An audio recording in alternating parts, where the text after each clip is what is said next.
नमस्कार। हमारे इस खास पेशकश 2 बजे की 5 बड़ी खबरों में आप सभी का बहुत स्वागत है। मैं गरिमा श्रीवास्तव आपके साथ। इसमें पहली खबर कल लोकसभा चुनाव तारीखों के ऐलान से जुड़ी हुई होगी। वहीं दूसरी खबर ईवीएम पर सुप्रीम कोर्ट की मुहर से जुड़ी हुई रहेगी। तीसरी खबर पीएम मोदी के मिशन साउथ से जुड़ी हुई रहेगी। वहीं चौथी खबर सीएम योगी आदित्यनाथ के धुआंधार दौरों पर है।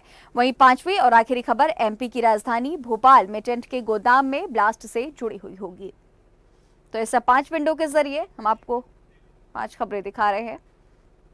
तो चलिए पहली बड़ी खबर का रुख करेंगे, जहां चुनाव आयोग कल यानी 16 मार्च शनिवार को लोकसभा चुनाव की तारीखों का ऐलान करने वाली है। इसके साथ ही देश में चुनावी आदर्श आचार संहिता भी लागू हो जाएगी।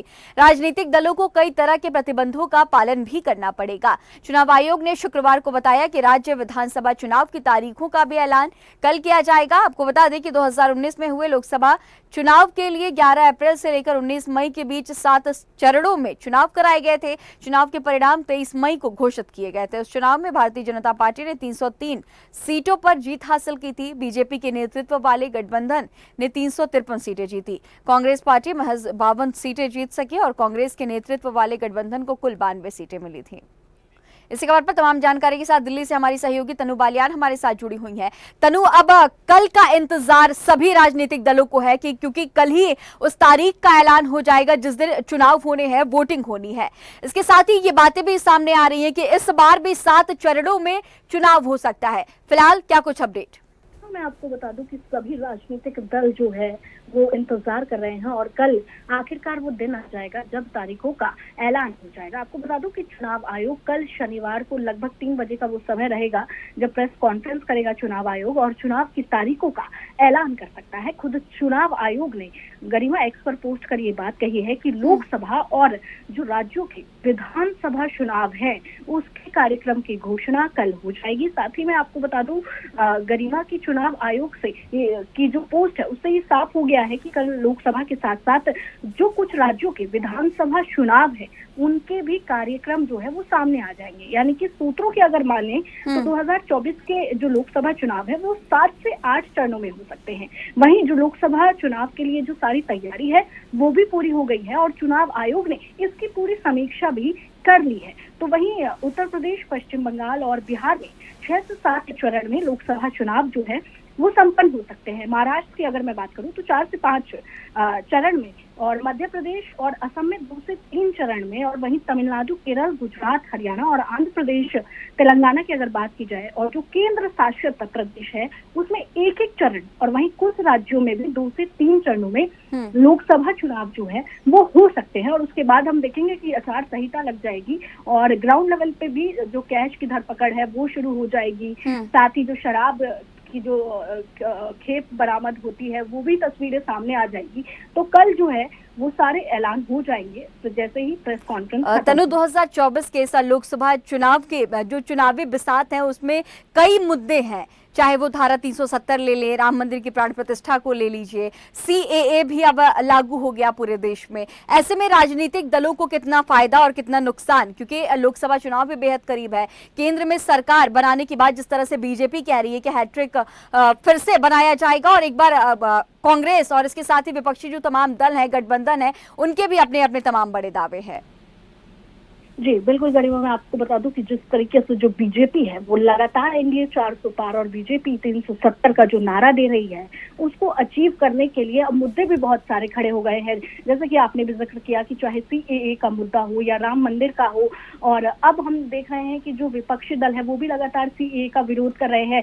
अरविंद केजरीवाल के घर के बाहर से लगातार जो है तस्वीरें सामने आ रही है जिसमें प्रदर्शन हो रहा है। वहीं मैंने जामिया मिलिया इस्लामिया जो यूनिवर्सिटी है वहां का भी जिक्र किया, वहीं किसानों का मुद्दा भी उठा हुआ है। तो ऐसे में मुद्दे जो है वो बहुत ज्यादा है। और वहीं जिस तरीके से हम देख रहे हैं कि ईवीएम पर भी बवाल हो रहा है। हालांकि सुप्रीम कोर्ट ने ये कह दिया है कि चुनाव तो जो है वो ईवीएम से ही होंगे, बैलेट पेपर से नहीं होंगे। ये सुप्रीम कोर्ट ने साफ कर दिया है, लेकिन मुद्दे बहुत सारे हैं। ऐसे में जो बीजेपी का नारा है 370, वो देखने वाला होगा कि जो वो उनका जो टारगेट है वो अचीव हो पाएगा या इस बार कुछ तस्वीरें जो है वो बदलती हुई नजर आएगी। हालांकि जो शोर है गलियारों में वो यही है कि बीजेपी इस बार आएगी, लेकिन जिस तरीके से मुद्दे हैं वो देखने वाली बात होगी कि क्या इस बार कुछ बदलाव होगा या फिर बीजेपी ही सत्ता में काबिज रहेगी। तनु, 400 पार का नारा बहुत चलन में देखा जा रहा है। हालांकि जो विपक्षी दल के नेता हैं वो कह रहे हैं कि इन नारों से कुछ नहीं होगा, असली जो फैसला है वो तो चुनाव के बाद ही सामने आएगा, जनता बीजेपी को दिखा देगी उनकी असली जगह। जी बिल्कुल गरिमा, मैं आपको बता दूं कि बहुत ताल ठोक कर जो बीजेपी है वो इस बार कह रही है कि 370 का जो टारगेट है हम पूरा करके रहेंगे। और विपक्षी दल जो है, हालांकि हमने गठबंधन देखा, दिल्ली में देखा और वहीं उत्तर प्रदेश में भी हमने 2 लड़कों की जोड़ी देखी इस बार, तो वो लगातार ये कह रहे हैं कि इस बार जो लोकसभा चुनाव से पहले जो पेट्रोल के दाम कम कर दिए और महिलाओं को जो गैस सिलेंडर की 100 रुपए की जो छूट दे दी या जिस तरीके से वादे किए जा रहे हैं वो जमीनी स्तर पर नहीं देखने को मिल रहा है। इस बार जो है हम बदलाव लेकर आएंगे। तो जो तमाम राजनीतिक दल है वो यही कह रहे हैं कि इस बार जो है वो बीजेपी का खात्मा होगा और जो इस बार देश है वो एक बदलाव देखेगा। लगातार ये कहा जा रहा है, लेकिन जिस तरीके से हमने देखा गरिमा की जब राम मंदिर की प्राण प्रतिष्ठा हुई तो लोगों का रुझाव जो है वो बीजेपी की तरफ एक बार फिर से दिखा, क्योंकि बीजेपी राम को ले आई। अगर हम हिंदू कम्युनिटी की बात करें तो वहीं अगर मैं बात करूं तो आज भी अरविंद। ठीक है तनु, तमाम जानकारियों के साथ बने रहने के लिए आपका बहुत शुक्रिया। तो कल से चुनावी आचार संहिता भी लागू हो जाएगी, कल चुनाव की तारीखों का ऐलान भी होना है।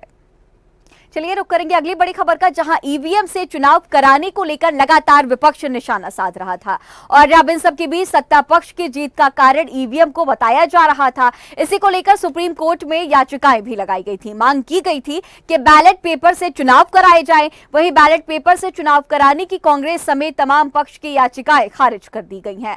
याचिका में कहा गया था कि बैलेट पेपर के खिलाफ बूथ कैप्चरिंग, मतपेटी रोके जाने, अवैध वोट, कागज की बर्बादी आदि की दलील अनुचित और तर्कहीन है, जिस पर देश में लोकसभा चुनाव 2024 की गहमागहमी के बीच सुप्रीम कोर्ट में शुक्रवार को इस याचिका पर सुनवाई हुई और उसके बाद ईवीएम पर सुप्रीम कोर्ट की मुहर लगी है।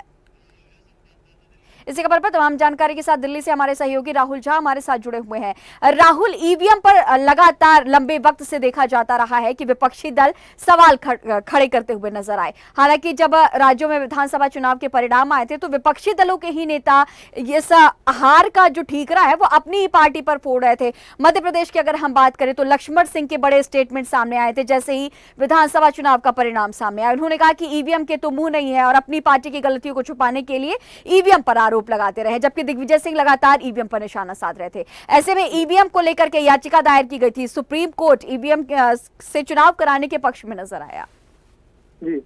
जी देखिए, सुप्रीम कोर्ट का जो फैसला आया है, फैसला कहीं ना कहीं विपक्षी पार्टियों को एक तरह से झटका भी साबित हुआ है, क्योंकि इलेक्ट्रॉनिक्स वोटिंग मशीन ईवीएम को लेकर के उनका फैसला जो है सुप्रीम कोर्ट का, उन्होंने कहा है कि साफ अगर वोटिंग होती है तो इसी से होगा। क्योंकि नंदिनी शर्मा ने जो पिटीशन फाइल किया था उसके ऊपर उन्होंने कहा कि देखिए पिटीशन वीवीपैट को लेकर भी आया था, सुप्रीम कोर्ट ने कहा, लेकिन उन्होंने ये भी कहा कि हर पिटीशन का 2 पहलू होता है। ईवीएम को लेकर के भी 2 पहलू है, एक नकारात्मक पहलू भी है, सकारात्मक पहलू भी है। तो हमें दोनों पहलुओं को देखना पड़ेगा, दोनों पहलुओं में क्या निकल करके आता है सामने ये देखना पड़ेगा हमें। सुप्रीम कोर्ट ने अभी साफ कहा है कि जो वोटिंग मशीन है, जो ईवीएम है, इसके साथ ही इलेक्शन होगा, इसको हम इसे बदल नहीं सकते। लेकिन नंदिनी शर्मा को साथ में ये भी कहा है कि बहुत सारे पिटीशन ऐसे आते रहते हैं, साथ में ईवीएम को लेकर भी आते हैं, लेकिन दोनों पहलू को हमें पहले देखना पड़ेगा, उसके बाद ही कोई सुप्रीम कोर्ट फैसला लेगी इस चीज को लेकर। तमाम जानकारियों के साथ बने रहने के लिए आपका बहुत शुक्रिया। तो ईवीएम पर सुप्रीम कोर्ट की मुहर लग गई है। इसी बीच मध्य प्रदेश से बड़ी खबर, जहां लोकसभा चुनाव के पहले मोहन सरकार ने सरकारी कर्मचारियों को बड़ी सौगात सौंपी है। उनके अब 4% डीए को बढ़ाया जाएगा। लोकसभा चुनाव से पहले ये बड़ी सौगात बीजेपी की तरफ से, बीजेपी सरकार है और अब इन सब की को लेकर के बड़ी सौगात सौंपी गई। आपको बता दें कि उत्तराखंड सरकार ने भी अपने कर्मचारियों को ये बड़ी सौगात सौंपी है। उत्तराखंड सरकार ने भी 4% डीए बढ़ाया और अब इन सब के बाद मध्य प्रदेश में भी बढ़े हुए डीए को लेकर के आदेश जारी किया गया है। मोहन सरकार ने भी सरकारी कर्मचारियों का 4% डीए बढ़ाया। तो डीए को लेकर के लगातार कर्मचारी प्रदर्शन भी करते रहे हैं और इन सब के बीच होली के पहले यानी त्योहारों के पहले और लोकसभा चुनाव के पहले ये बड़ी सौगात सरकारी कर्मचारियों को खुश करने की कोशिश सरकार की तरफ से साफ तौर पर देखी जा रही है। उत्तराखंड में भी पहले किया गया और अब मध्य प्रदेश में भी लोकसभा चुनाव से पहले बड़ी सौगात आम जन सरकारी कर्मचारियों को सौंपी गई है। तो मोहन सरकार ने अपने कर्मचारियों को यह बड़ा तोहफा दिया है।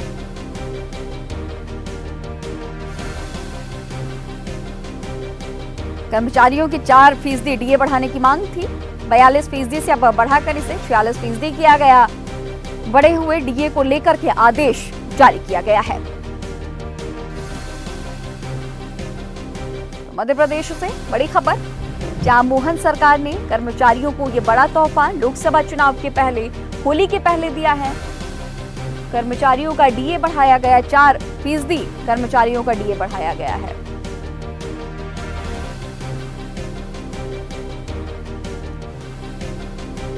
इससे पहले उत्तराखंड के पुष्कर सिंह धामी सरकार ने भी उत्तराखंड के कर्मचारियों का डीए बढ़ाया और इन सबके बाद अब मध्य प्रदेश में भी मोहन सरकार ने सरकारी कर्मचारियों को बड़ा तोहफा दिया है।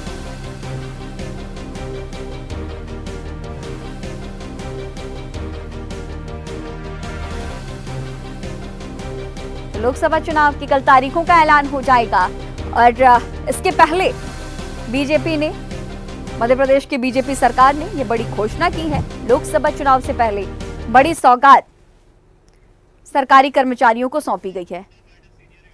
इसी खबर पर तमाम जानकारी के साथ हमारी सीनियर एडिटर मुक्ता पाठक हमारे साथ जुड़ी हुई हैं। मुक्ता जी, अब बड़ी सौगात इससे पहले उत्तराखंड में भी पुष्कर सिंह धामी की सरकार ने सरकारी कर्मचारियों को सौंपी और अब मोहन सरकार ने कल, जब चुनाव आयोग तारीखों का ऐलान करने वाला है, उसके पहले ही डीए में बढ़ोतरी की गई। क्या कुछ अपडेट? देखिए, कल ही मोहन सरकार की आखिरी कैबिनेट बैठक थी और उसमें उम्मीद की जा रही थी कि ये डीए बढ़ जाएगा, लेकिन कल कैबिनेट में ये नहीं हुआ। उसके बाद कर्मचारियों में काफी निराशा थी, लेकिन आज जो है मोहन सरकार ने ये आदेश जारी कर दिया, क्योंकि कल 3 बजे केंद्रीय चुनाव आयोग की प्रेस कॉन्फ्रेंस है, जहां लोकसभा चुनाव की तारीखों का ऐलान होगा। तो उससे पहले ये आदेश जारी करके 42% से 46% बढ़ा दिया गया है। डीए 4% बढ़ा दिया गया है, जो लगातार कई महीनों से कर्मचारी डिमांड कर रहे थे। अब लोकसभा चुनाव को देखते हुए ये फैसला लिया गया। ये तो बहुत साफ है, लेकिन ले लिया गया है। आदेश भी जारी हो गए, क्योंकि कल से जो है आचार संहिता लग जाएगी और उसके बाद कोई भी घोषणा या कोई भी नहीं हो पाएंगे। ठीक है मुक्ता जी, तमाम जानकारियों के साथ बने रहने के लिए आपका बहुत शुक्रिया। तो मोहन सरकार ने मध्य प्रदेश के सरकारी कर्मचारियों को बड़ी सौगात सौंपी है। 4% डीए बढ़ाया गया। चलिए रुक करेंगे अगली बड़ी खबर का, जहां ईवीएम से चुनाव कराने को लेकर लगातार विपक्ष निशाना साध रहा था और अब इन सबके बीच सत्ता पक्ष की जीत का कारण ईवीएम को बताया जा रहा था। इसी को लेकर सुप्रीम कोर्ट में याचिकाएं भी लगाई गई थी। मांग की गई थी कि बैलेट पेपर से चुनाव कराए जाए। वहीं बैलेट पेपर से चुनाव कराने की कांग्रेस समेत तमाम पक्ष की याचिकाएं खारिज कर दी गई हैं। याचिका में कहा गया था कि बैलेट पेपर के खिलाफ बूथ कैप्चरिंग, मतपेटी रोके जाने, अवैध वोट, कागज की बर्बादी आदि की दलील अनुचित और तर्कहीन है, जिस पर देश में लोकसभा चुनाव 2024 की गहमागहमी के बीच सुप्रीम कोर्ट में शुक्रवार को इस याचिका पर सुनवाई हुई और उसके बाद ईवीएम पर सुप्रीम कोर्ट की मुहर लगी है। इसी खबर पर तमाम जानकारी के साथ दिल्ली से हमारे सहयोगी राहुल झा हमारे साथ जुड़े हुए हैं। राहुल, ईवीएम पर लगातार लंबे वक्त से देखा जाता रहा है कि विपक्षी दल सवाल खड़े करते हुए नजर आए। हालांकि जब राज्यों में विधानसभा चुनाव के परिणाम आए थे तो विपक्षी दलों के ही नेता इस हार का जो ठीकरा है वो अपनी ही पार्टी पर फोड़ रहे थे। मध्य प्रदेश की अगर हम बात करें तो लक्ष्मण सिंह के बड़े स्टेटमेंट सामने आए थे जैसे ही विधानसभा चुनाव का परिणाम सामने आया। उन्होंने कहा कि ईवीएम के तो मुंह नहीं है और अपनी पार्टी की गलतियों को छुपाने के लिए ईवीएम पर आरोप लगाते रहे, जबकि दिग्विजय सिंह लगातार ईवीएम पर निशाना साध रहे थे। ऐसे में ईवीएम को लेकर के याचिका दायर की गई थी। सुप्रीम कोर्ट ईवीएम से चुनाव कराने के पक्ष में नजर आया। जी देखिए, सुप्रीम कोर्ट का जो फैसला आया है, फैसला कहीं ना कहीं विपक्षी पार्टियों को एक तरह से झटका भी साबित हुआ है, क्योंकि इलेक्ट्रॉनिक्स वोटिंग मशीन ईवीएम को लेकर के उनका फैसला जो है सुप्रीम कोर्ट का, उन्होंने कहा है कि साफ अगर वोटिंग होती है तो इसी से होगा। क्योंकि नंदिनी शर्मा ने जो पिटीशन फाइल किया था उसके ऊपर उन्होंने कहा कि देखिए पिटीशन वीवीपैट को लेकर भी आया था, सुप्रीम कोर्ट ने कहा, लेकिन उन्होंने ये भी कहा कि हर पिटीशन का 2 पहलू होता है। ईवीएम को लेकर के भी 2 पहलू है, एक नकारात्मक पहलू भी है, सकारात्मक पहलू भी है। तो हमें दोनों पहलुओं को देखना पड़ेगा, दोनों पहलुओं में क्या निकल करके आता है सामने ये देखना पड़ेगा हमें। सुप्रीम कोर्ट ने अभी साफ कहा है कि जो वोटिंग मशीन है, जो ईवीएम है, इसके साथ ही इलेक्शन होगा। इसको हम इसे बदल नहीं सकते। लेकिन नंदिनी शर्मा को साथ में ये भी कहा है कि बहुत सारे पिटीशन ऐसे आते रहते हैं, साथ में ईवीएम को लेकर भी आते हैं, लेकिन दोनों पहलू को हमें पहले देखना पड़ेगा, उसके बाद ही कोई सुप्रीम कोर्ट फैसला लेगी इस चीज को लेकर। तमाम जानकारियों के साथ बने रहने के लिए आपका बहुत शुक्रिया। तो ईवीएम पर सुप्रीम कोर्ट की मुहर लग गई है।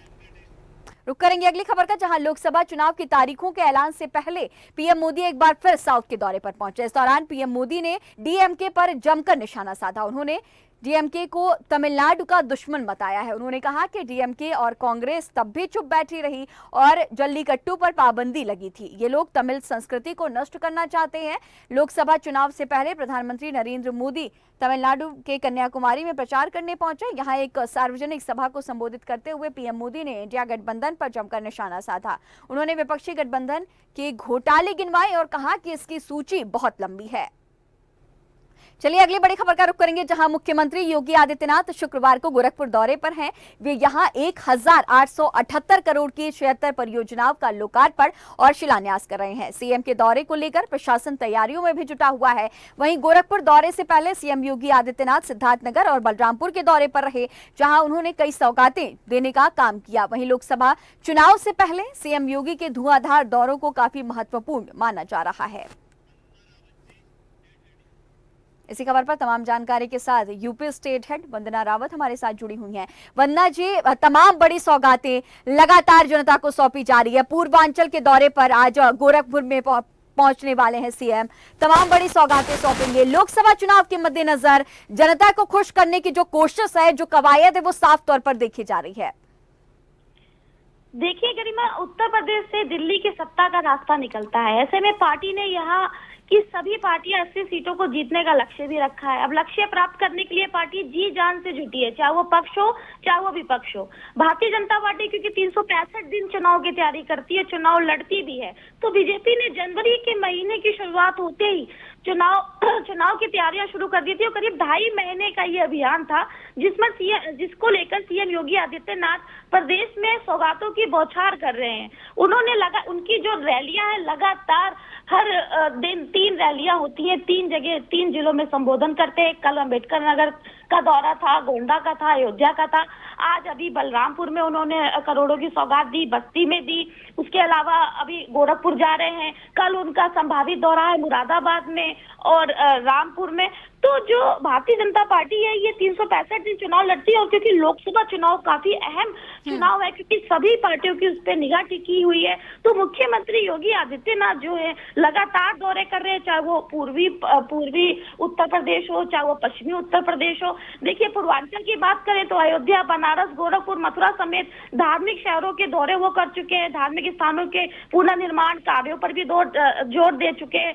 उसके अलावा केवल दौरे स्तर के सौगात देना ही नहीं, जमीनी स्तर पर भी योगी आदित्यनाथ जो है वो काम कर रहे हैं। प्रदेश सरकार जो उनके मंत्रीगण हैं साथ में यात्रा कर रहे हैं, गांव-गांव जा रहे हैं, लोगों से बातचीत कर रहे हैं, सरकार की जो योजनाएं हैं उसके बारे में जानकारी दे रहे हैं, प्रवास कर रहे हैं। लोगों को ज्यादा से ज्यादा जो है वो अपनी तरफ जोड़ने की कोशिश की जा रही है।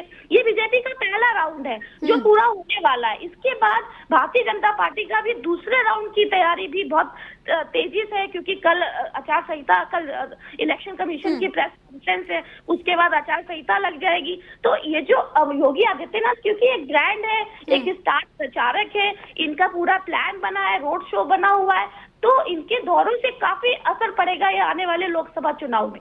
वंदना जी, जिस तरह से ये बात कह रही थी, विपक्षी दल की तरफ से ये बात सामने आ रही थी कि 2 लड़के गठबंधन कर रहे हैं, राहुल गांधी और समाजवादी पार्टी के राष्ट्रीय अध्यक्ष अखिलेश यादव की बात कही जा रही थी। कितना असर लोकसभा चुनाव में बीजेपी पर डालते हुए ये जो गठबंधन है वो दिखाएगा, क्योंकि बहुत ज्यादा असर हमने विधानसभा चुनाव में नहीं देखा था।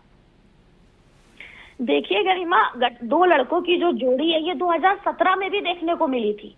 ये विधानसभा चुनाव थे उत्तर प्रदेश के, तो ये 2 लड़की की जोड़ी जो ये पूरे उत्तर प्रदेश में घूमती नजर आई थी, लेकिन उसका असर सबके सामने है। और रही बात गठबंधन की, तो 2019 में भी गठबंधन हुआ था, जब हाथी साइकिल पर सवार हो गया था। तो कब रिजल्ट सामने है, 63 सीटें भारतीय जनता पार्टी के खाते में गई थी और हाथी को मिली थी 10 सीटें और सपा को मिली थी 5। तो अब क्योंकि 2024 में जो ये गठबंधन है, 2 लड़कों की जोड़ी है, ये भारतीय जनता पार्टी के सामने कितना असर दिखा पाएगी, ये तो आने वाला वक्त ही बता पाएगा। ठीक है वंदना जी, तमाम जानकारियों के साथ बने रहने के लिए आपका बहुत शुक्रिया। तो सीएम योगी आदित्यनाथ के धुआंधार दौरे देखे जा रहे हैं, पूर्वांचल दौरे पर सीएम है। तो हमारे इस खास बुलेटिन में फिलहाल इतना ही। खबरों का सिलसिला लगातार जारी रहेगा, बने रहिए स्वदेश न्यूज के साथ। सबसे पहले देश।